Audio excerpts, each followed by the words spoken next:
आज के व्याख्यान की शुरुआत मैं अपने व्यक्तिगत परिचय से करना चाहूँगा। मेरा नाम रवि श्रीवास्तव है। मैं राजस्थान विश्वविद्यालय के हिंदी विभाग जयपुर से सेवानिवृत्त हुआ हूँ और वहाँ प्रोफेसर के पद पर मैंने काम किया है।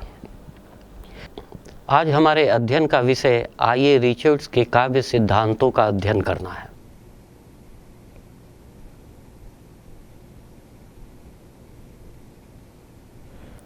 आइए रिचर्ड्स का समय 1893 से 1979 तक का है। 20वीं शताब्दी की अंग्रेजी आलोचना में आइए रिचर्ड्स का नाम काफ़ी आदर के साथ लिया जाता है। उन्होंने कैम्ब्रिज विश्वविद्यालय से इथिकल साइंस यानी आचार विज्ञान पे स्नातक की उपाधि प्राप्त की थी। कैम्ब्रिज स्कूल ऑफ एस्थेटिक्स से उन्हें काव्यशास्त्र पर भाषण देने के लिए आमंत्रित किया गया और इस दौरान वहाँ प्राप्त हुए अनुभव उनके काव्य सिद्धांत के निर्धारण करने में एक प्रतिभान के रूप में भूमिका अदा करते दिखाई देते हैं। उनकी पहली किताब 1922 में सौंदर्य शास्त्र पर प्रकाशित हुई, जिसका नाम था फाउंडेशन ऑफ एस्थेटिक्स, जिसे उन्होंने अपने विद्यार्थी जीवन के दो मित्र C.K. ऑगडन और जेम्स वुड के सहयोग से लिखा था। इस पुस्तक में रिचर्ड्स ने सौंदर्य की सत्ता को वस्तुनिष्ठ न मानकर आत्मनिष्ठ मानना था। अभिप्राय यह है कि सौंदर्य की सत्ता किसी वस्तु या किसी चीज में निहित न होकर देखने, पढ़ने और समझने वाले की बुद्धि, विवेक और आत्म प्रतिक्रियाओं के ऊपर निर्भर करता है, जिसे अगर कीट्स की शब्दावली का उपयोग करें तो कह सकते हैं कि सौंदर्य देखने वाले या पढ़ने वाले की आँख में निहित होता है। Beauty lies in the eyes of beholder. यह फाउंडेशन ऑफ एस्थेटिक्स नाम की किताब का मूलाधार है। 1923 में उन्होंने C.K. ऑगडन के सहयोग से एक किताब लिखी, द मीनिंग ऑफ मीनिंग यानी अर्थ का अर्थ। इस पुस्तक में उन्होंने भाषा के दो रूपों की चर्चा की, रागात्मक भाषा, तथ्यात्मक भाषा, जिसे उन्होंने इमोटिव यूज ऑफ पोएट्री कहा, और एक्सप्लेनेटरी यूज ऑफ लैंग्वेज कहा। इन दो रूपों के विभाजन का उद्देश्य काव्य भाषा को सामान्य विज्ञान की भाषा से अलगा कर देखना था। उनका कहना यह है कि कविता की भाषा इलॉजिकल होती है, जिसे हम अतार्किक भाषा कहते हैं, जबकि समाज विज्ञान और विज्ञान की भाषा तार्किक होती है। कहने का अभिप्राय यह है कि काव्य कला या यूं कहें कि कविता का भेद और विज्ञान के साथ उसका अंतर एक भाषाई आधार पर भी होता है। इसे यूं समझ सकते हैं कि कविता में इलॉजिकल मीनिंग जो है, कविता में जो अर्थ का संग्रहण होता है, वह काव्य न्याय के आधार पर ही संभव है। निराला जी की शक्ति पूजा की एक पंक्ति है, पड़ गए अवनी पर राम के नवनीत चरण। मक्खन की तरह पांव जमीन पर पड़ गए। अब अगर इसमें तर्क का संधान करेंगे तो पांव का मक्खन होना तार्किक दृष्टि से संभव नहीं लगता, लेकिन काव्य न्याय के आधार पर यह अर्थ निकाला जा सकता है कि कवि का उद्देश्य वहां पांव की कोमलता की ओर संकेत करना है। ठीक वैसे ही विज्ञान में तापमान को नापने के लिए तापमापक यंत्र होते हैं और वह यंत्र यह बताता है कि आज दिन का तापमान कितना रहा है। लेकिन काव्य और साहित्य में भाषा के रागात्मक प्रयोग और अतार्किक अर्थ के न्याय से विज्ञान के द्वारा भाषा को उपयोग में लाए जाने वाली प्रणाली भिन्न होती है। निराला जी ने लिखा, कर भस्मीभूत समस्त विश्व को एक शेष, उड़ रही धूल नीचे अदृश्य हो रहा देश। यह वनबेला की पंक्ति है। निराला जी ने इन पंक्तियों में गर्मी की दोपहरिया का चित्रण किया है। कर भस्मीभूत समस्त विश्व, गर्मी के कारण पूरी दुनिया आग के की तरह जल रही है। कहने का मतलब यह है, आइए रिचर्ड्स जब मीनिंग ऑफ मीनिंग में भाषा के रागात्मक प्रयोग और भाषा के तथ्यात्मक प्रयोग के बीच फर्क करते हैं, तो उनका उद्देश्य सामाजिक विज्ञान और विज्ञान की भाषा से काव्य की भाषा को अलग करके देखना है और उसकी विशिष्टता को प्रतिपादित करना होता है। यहाँ उल्लेखनीय है कि ज्ञान दोनों ही मार्फतों से प्राप्त होता है, भाषा का दोनों ही रूप ज्ञान देता है। लेकिन कविता और कला में जहाँ भाषा at the level of seeing, feeling and perceiving, जिसे इंद्रिय बोध के स्तर पर ज्ञान देना कहते हैं, वहीं विज्ञान में भाषा तर्क के आधार पर, स्ट्रिक्ट अवधारणाओं के आधार पर हमें किसी चीज से परिचित कराता है। यह अपने आप में एक महत्वपूर्ण खोज थी जिसे मीनिंग ऑफ मीनिंग में आइए रिचर्ड्स दिखाने में सफल हुए थे। 1929 में उनकी दूसरी महत्वपूर्ण पुस्तक प्रैक्टिकल क्रिटिसिज्म प्रकाशित हुई। इस पुस्तक में आइए रिचर्ड्स ने अपने ही द्वारा निर्मित प्रिंसिपल्स ऑफ लिटरेरी क्रिटिसिज्म के सिद्धांतों को व्यावहारिक विश्लेषण में उपयोग किया। यह प्रयत्न कुछ उसी तरह से था जैसे कि आचार्य रामचंद्र शुक्ल ने लोकमंगल की सिद्धावस्था और साधनावस्था जैसे सैद्धांतिक आधार पर सूर और तुलसी के काव्य का विश्लेषण प्रस्तुत किया था।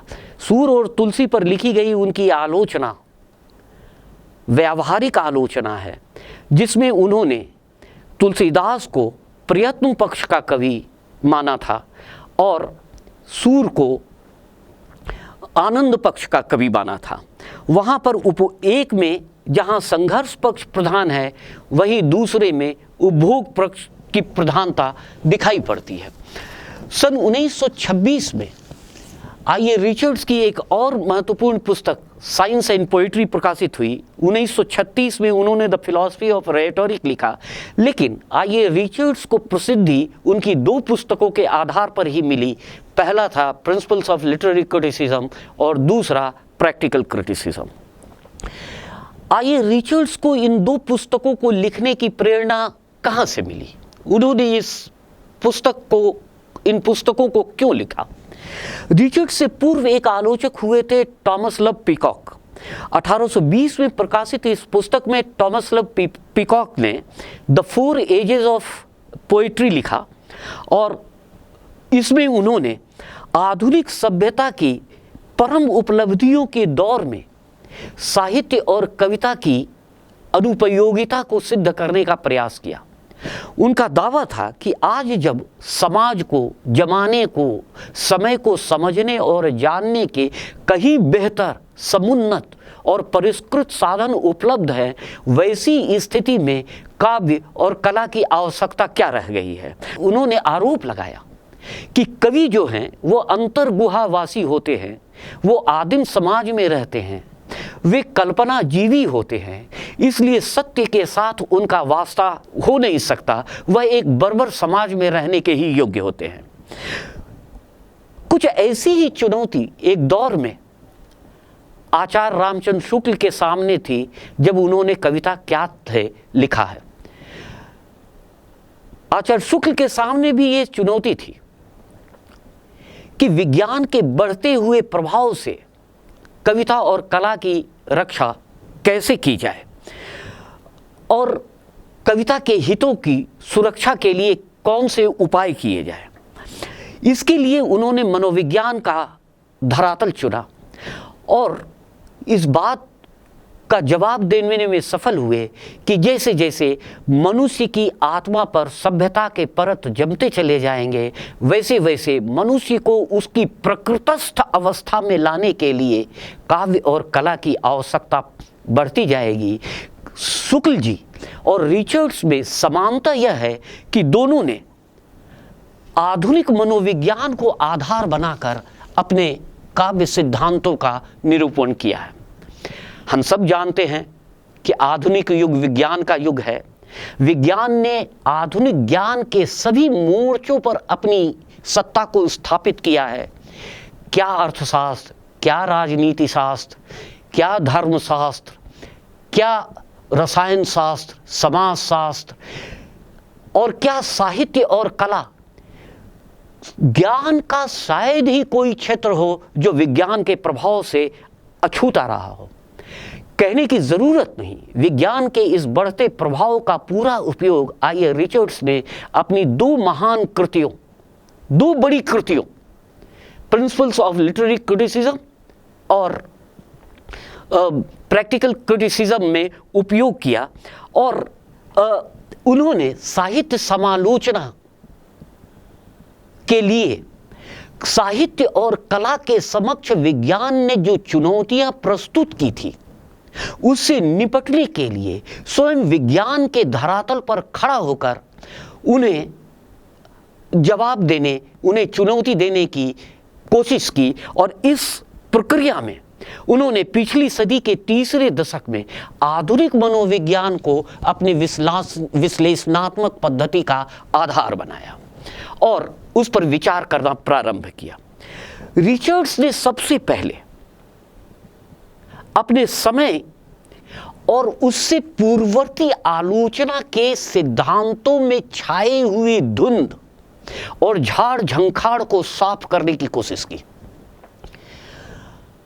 यह कुछ उसी तरह का कृत्य था जिससे कि साहित्य की आलोचना को एक स्वतंत्र वैज्ञानिक शाखा के रूप में स्थापित करने में मदद मिलती थी, क्योंकि आई रिचर्ड्स की दृष्टि में बहुत कुछ धुंधलापन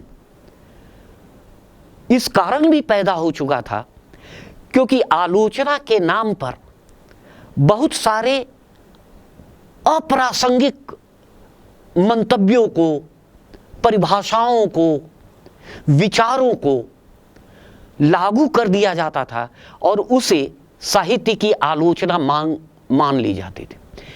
प्रिंसिपल्स ऑफ लिटरेरी क्रिटिसिज्म के पहले ही अध्याय में,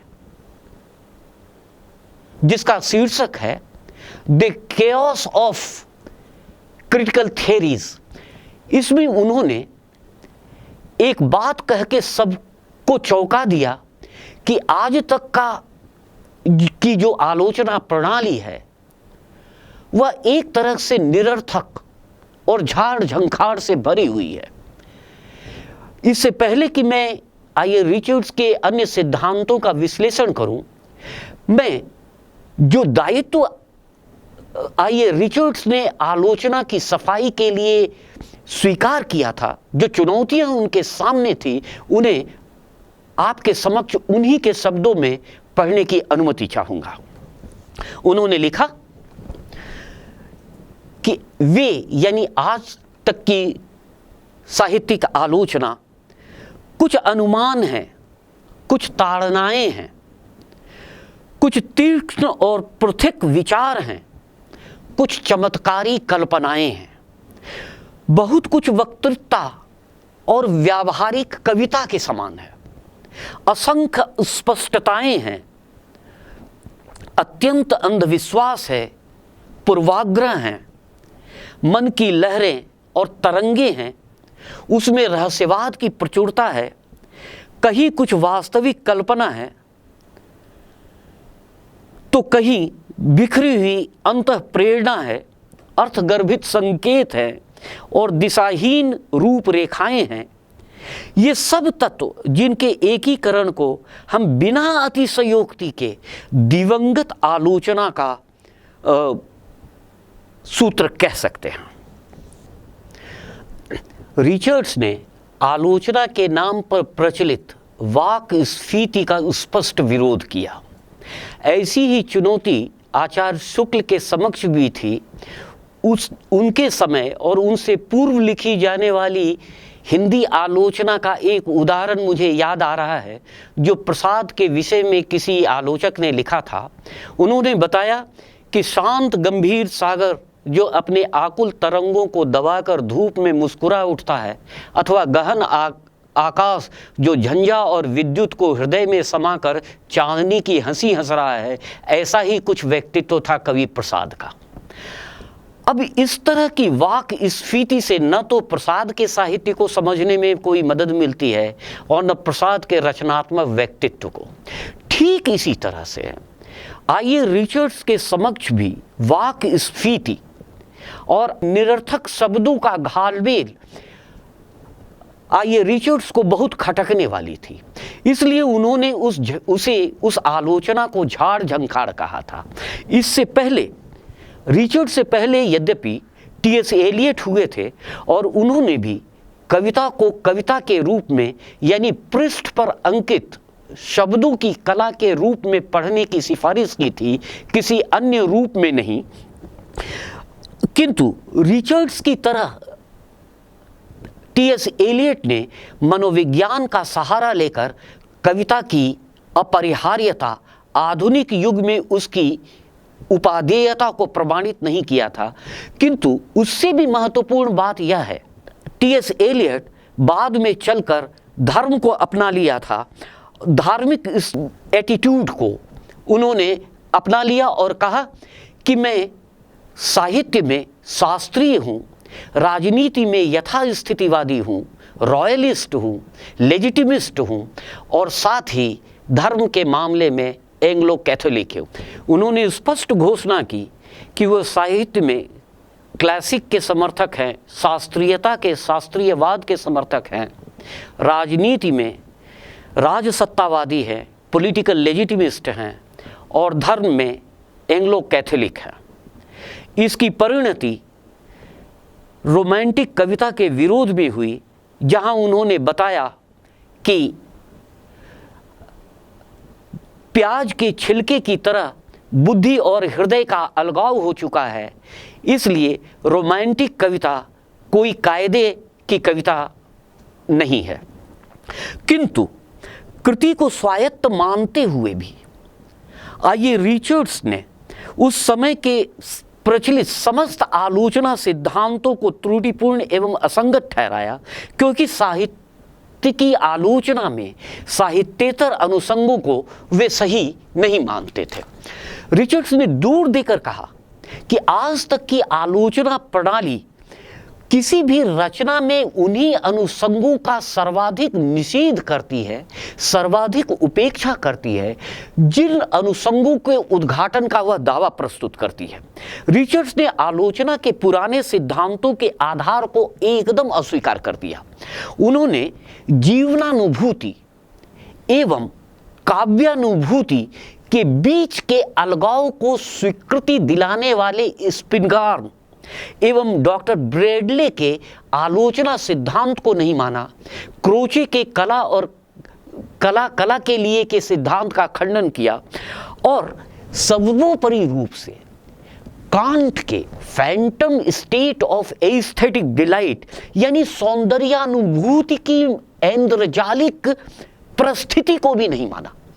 कहने का मतलब यह है, कांट यह मानते थे कि सौंदर्यानुभूति एक ऐसी अनुभूति, एक ऐसी मानसिक अवस्था है जो पाठक को, रचनाकार को या दर्शक को अपने में इस तरह से सूख लेता है कि वह पूरी तरह से अपने चहुओर की दुनिया से कटकर नितांत आत्म केंद्रित हो जाता है। और इसी कांट ने Phantom state of aesthetic delight यानी सौंदर्यानुभूति की एक ऐन्द्रजालिक परिस्थिति बताया। आइए रिचर्ड्स ने जीवनानुभूति और कलात्मक अनुभूति के इस गजदंती अलगाव को अस्वीकार किया और उसका खंडन मनोविज्ञान के आधार पर करते हुए अपने जिस नए सिद्धांत की नींव रखी उसका नाम मूल्य सिद्धांत है। मूल्य सिद्धांत का उद्देश्य यूं कहें कि आइए रिचर्ड्स के मूल्य सिद्धांत के मूल में उसका उद्देश्य मनुष्य की अधिकतम चित्तवृत्तियों में संतुलन और सामंजस्य स्थापित करना है। इससे मनुष्य का परिष्कार, मनुष्य के मन का परिष्कार और उसमें सुख और शांति की अवस्थिति स्थापित होती है।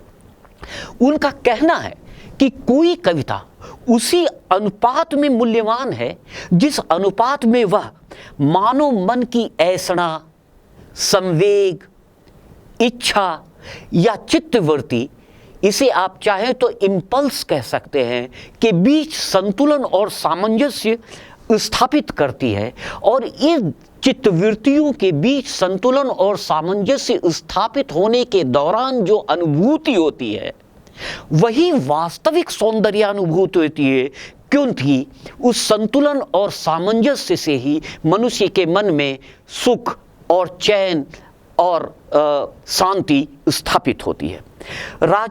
आइए रिचर्ड्स का मूल्य सिद्धांत इस बात पर टिका है कि आधुनिक औद्योगिक भौतिक सभ्यता ने मनुष्य की इच्छाओं का अभूतपूर्व विस्तार किया है और इसके परिणाम स्वरूप वे इच्छाएं परस्पर संतुष्टि के लिए द्वंद्वरत होती हैं। कुछ इच्छाएं पूरी होती हैं, कुछ इच्छाएं अपूर्ण रह जाती हैं, कुछ इच्छाएं तृप्त रहती हैं, कुछ इच्छाएं अतृप्त रह जाती हैं। अतृप्त इच्छाओं से असंतोष पैदा होता है, तृप्त इच्छाओं से संतोष पैदा होता है।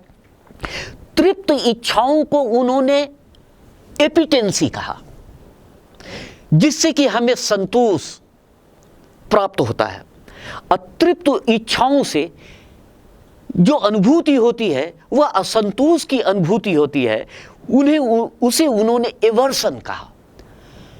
दोनों में निरंतर द्वंद्व और तनाव बना रहता है, क्योंकि मानव मस्तिष्क इच्छाओं का, संवेगों का, इम्पल्स का, ऐसणाओं का, आप चाहें तो उसे कोई भी नाम दे दे, निरंतर एक सामुच्य है और उन इच्छाओं और ऐसणाओं में निरंतर संघर्ष और द्वंद्व की स्थिति बनी रहती है। इस द्वंद्व और तनाव में मनुष्य की मन की शांति नष्ट होती है और यही नष्ट होने के कारण, वह संतुलन न बन पाने के कारण हमारे जीवन में दुख स्थापित होता है। अब परिणाम स्वरूप हमारे जीवन में सुख, चैन और शांति की कमी होती है और बहुत हद तक आधुनिक समाज में जो मानसिक विक्षोभ की स्थिति दिखाई देती है, जो पागलपन की स्थिति दिखाई देती है, वो मानवीय इच्छाओं के अतृप्त रह जाने के कारण उनके बीच एक आदर्शपूर्ण संगति, संतुलन और सामंजस्य स्थापित हो पाने की कमी के कारण ही पैदा होती है। रिचर्ड्स कहते हैं कि हमारे लिए कोई भी चीज मूल्यवान हो सकती है यदि वह हमारी किसी इच्छा को संतुष्ट करती है, बशर्ते कि वह अपनी तरह या अपने से अधिक मूल्यवान किसी अन्य इच्छा को असंतुष्ट न करें। सभी इच्छाओं की संतुष्टि एक आदर्श स्थिति है। मनुष्य के मन में जितनी भी इच्छाएं हैं वो सभी संतुष्ट होकर तृप्त हो जाएं और सारी इच्छाओं में संतुलन और सामंजस्य स्थापित हो जाए, यह आदर्श स्थिति है। लेकिन व्यवहार में यह असंभव है। इसलिए रिचर्ड्स एक ऐसी मनोव्यवस्था की तलाश में है जिसमें अधिकतम इच्छाएं संतुष्ट हों और न्यूनतम इच्छाएं असंतुष्ट हों।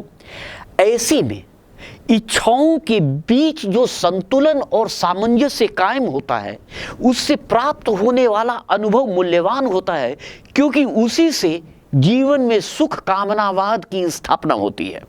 दरअसल आप विचार करें तो पाएंगे कि आइए रिचर्ड्स ने मनोविज्ञान के जिस आधार पर अपने आलोचना सिद्धांत का, मूल्य सिद्धांत का महल खड़ा किया है, उसका स्रोत बेंथम का उपयोगितावादी दर्शन है, जिसका कि आदर्श था अधिकतम लोगों का अधिकतम सुख। किंतु चित्तवृत्तियों में, मनुष्य की इच्छाओं में, ऐसणाओं में, इम्पल्सेस में संतुलन और सामंजस्य का मसला इतना आसान नहीं है।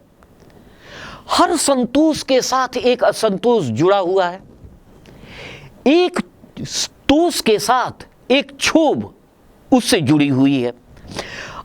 एक की समस्या हल हुई नहीं कि दूसरे की समस्या उत्पन्न हो जाती है। इसे यूं समझे कि अगर टेप रिकॉर्डर में हमें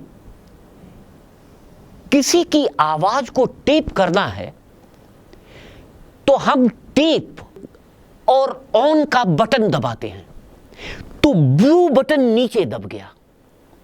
जैसे ही हम उसे बंद करते हैं वैसे ही ऑफ का बटन दबाते ही वो दोनों बटन ऊपर उठाते हैं। ठीक इसी तरह से मानव मन में भी है। जैसे ही एक इच्छा संतुष्ट हुई नहीं कि दूसरी इच्छा अपनी संतुष्टि के लिए हाथ पांव मारना शुरू कर देगी। आप एक सरल और स्पष्ट उदाहरण लें। अगर एक कोट खरीदने की जरूरत जाड़े के दिनों में पड़े और उसे हम लेने के लिए किसी दुकान पर जाते हैं, कोट लेने के बाद यह अनुभूति होती है कि एक नेकटाई भी होती तो बड़ी अच्छी बात होती। कोट की आवश्यकता और इच्छा की पूर्ति हुई नहीं कि नेकटाई की इच्छा पैदा हो गई।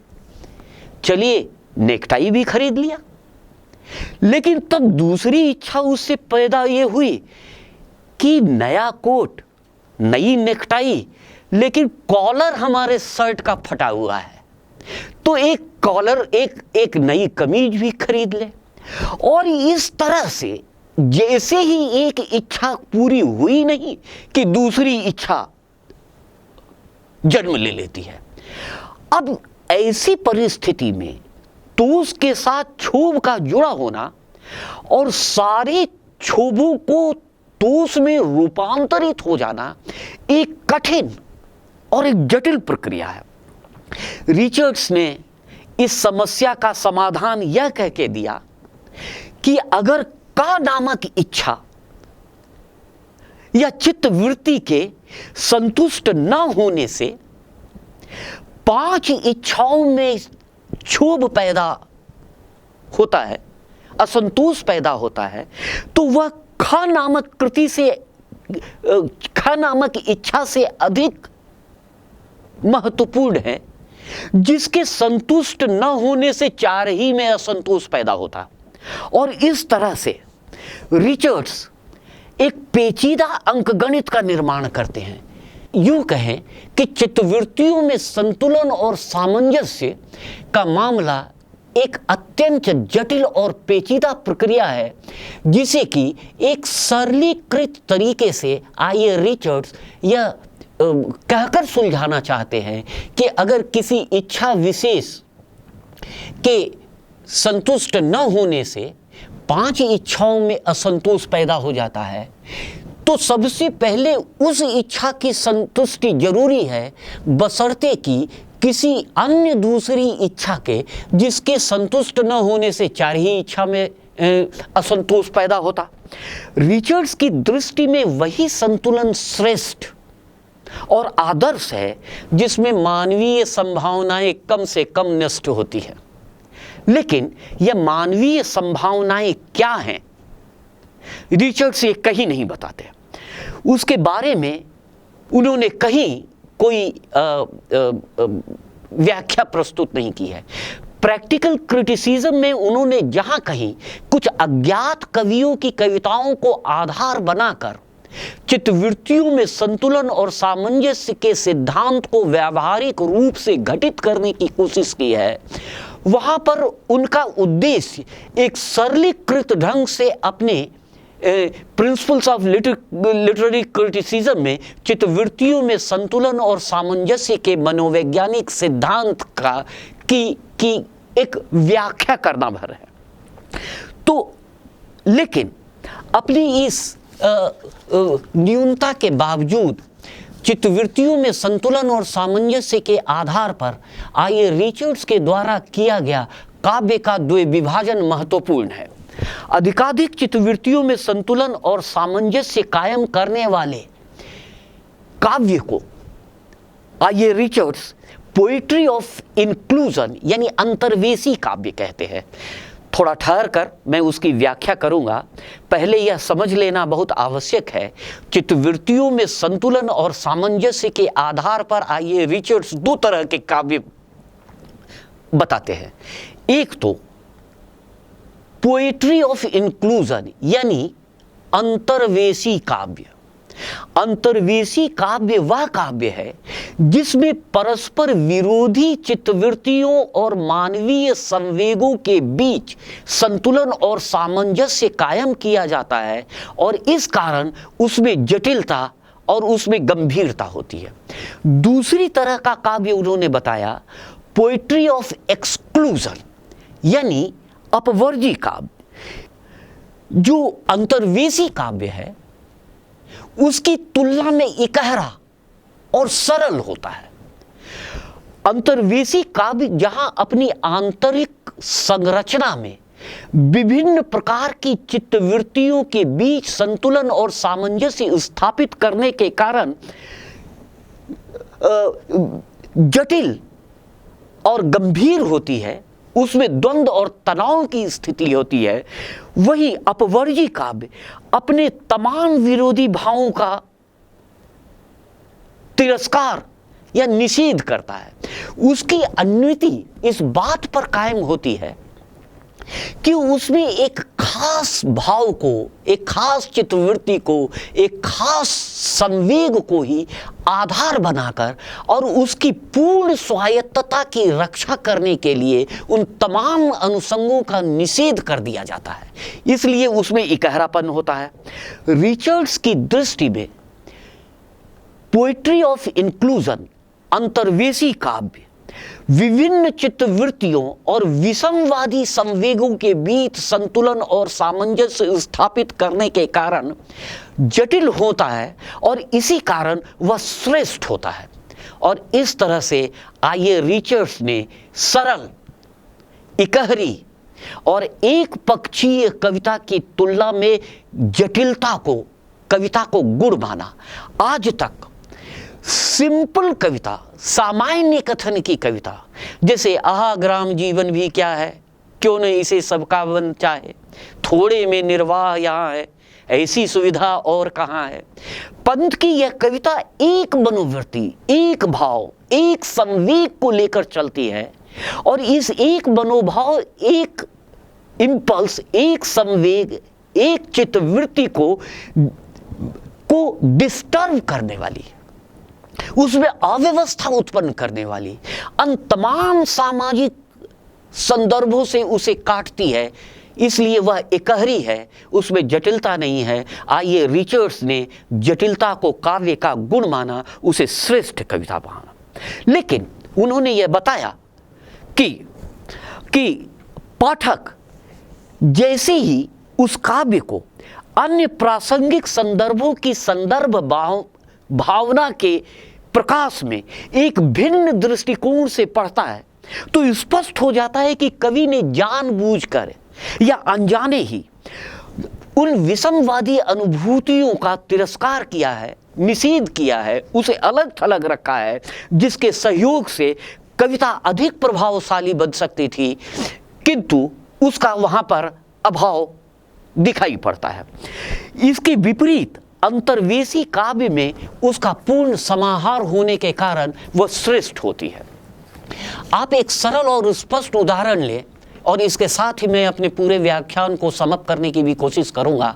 इसका एक सरल और स्पष्ट उदाहरण आप देखें तो दिनकर द्वारा गांधी जी के हत्या पर रची गई एक कविता, एक शोक गीत, और निराला के सरोज स्मृति की आप तुलना करें तो आप पाएंगे कि दिनकर की कविता में दुख है, रोदन है,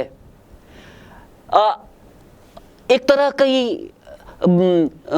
तरह का शोक है, और दुख, रोदन और उस शोक को बांधने वाले रूपकों की एक घटाटूप है। वहां एक आपको भाव विह्वल कंठ की आतुरता दिखाई देगी, वह एक शोक कथा भी है। किंतु महात्मा की हत्या के परिणाम स्वरूप उपजे अकल्पनीय त्रासदी और विडंबनात्मक असंभाव्यता को अंजाम देने वाले उन अन्य संभावित पक्षों से कविता अपने आप को अलग रखती है, जिससे कि कविता की जटिलता में वृद्धि हो सकती थी और जो काव्य के प्रभावोत्पादकता को अधिक सांद्र और गहरा बना सकते थे। दूसरी ओर निराला की सरोज स्मृति भी एक शोक गीत अवश्य है, किंतु अपने सभी प्रासंगिक अनुषंगों के साथ उसमें व्यंग है, उसमें विद्रूप है, उसमें निराला के आत्मधिक्कार का भावबोध भी है। वह केवल दुख की ही नहीं, दुख से मुक्ति की भी कविता है। वो सिर्फ दुख की अभिव्यक्ति की नहीं, बल्कि दुख से अतिक्रमण की भी कविता है। सरोज का जन्म, लालन पालन, निरानंद संपादकों का रचनाओं के द्वारा लौटा दिया जाना, साथ ही हो इसी कर्म पर वज्रपात जैसा आत्मधिक्कार, इसके साथ ही सरोज का उद्दाम श्रृंगार, धन्य में पिता निरर्थक था, तेरे हित कुछ कभी कर न सका का यह जो विडंबनात्मक बोध या विरोधाभास, और इसके साथ साथ मैं कवि हूँ पाया है प्रकाश, मैं कवि हूँ पाया है प्रकाश का यह जो बोध है, यह बना हुआ है। यह कुल मिलाकर निराला का सरोज स्मृति एक शोक गीत होने के बावजूद कवि कर्म की निष्फलता, लेकिन इसके साथ साथ जगत और जीवन को फल फूल देने का बोध और फलित होगी यह छवि का एहसास, ये तमाम वे अनुसंग हैं जो दुख ही जीवन की कथा रही, क्या कहूँ आज जो नहीं कही, जो यह जो केंद्रीय भाव है शोक का, उसे और भी ज़्यादा संघनित करते हैं और भी ज़्यादा सांद्र बनाते हैं। इस प्रकार आइए रिचर्ड्स ने जटिल कविता और सरल कविता के बीच फर्क करने की दृष्टि ही हमें नहीं दी, बल्कि यह बताने में भी कामयाब रहे कि वही काव्य श्रेष्ठ काव्य होता है जो विषमवादी तत्वों को, विषमवादी ऐषणाओं और अनुभूतियों के बीच एक संतुलन और सामंजस्य स्थापित करते हुए मानव मन को सुख और चैन प्रदान करने में समर्थ होता है। और इस तरह मनोविज्ञान की जमीन पर उतरकर आधुनिक विज्ञान के द्वारा दी गई चुनौतियों का सामना आइए रिचर्ड्स ने किया और अपने विरोधियों को माकूल जवाब भी दिया।